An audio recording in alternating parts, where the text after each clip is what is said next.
Welcome to the Banker Lamp. Please enjoy the video. In this video, I will explain how to recover permanently deleted messages from your iPhone. It's a common concern, but thankfully, if you've been regularly backing up your device, there's a strong possibility of getting those important conversations back. We'll focus on the most effective and official ways to restore your data, ensuring you have the best chance at retrieving what you've lost. One primary method involves using your iCloud backup.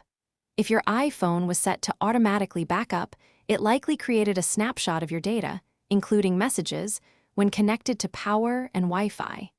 To use this, you'll need to erase your iPhone and then select Restore from iCloud Backup during the setup process. Choose the backup created before the messages were deleted. Another effective way is to restore from a backup stored on your computer, either through iTunes on older systems or Finder on newer Mac OS versions. Connect your iPhone to the computer that holds your backup. In the application, select your device and then choose Restore Backup. This will replace your current iPhone data with the content from the chosen backup, including your messages. It's crucial to understand that message recovery is only possible if a backup containing those messages existed prior to their deletion.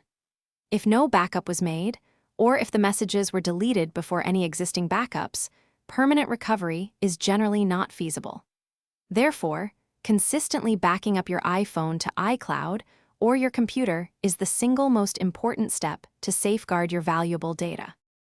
Thanks for watching. If this was helpful, leave a like and consider subscribing. See you next time.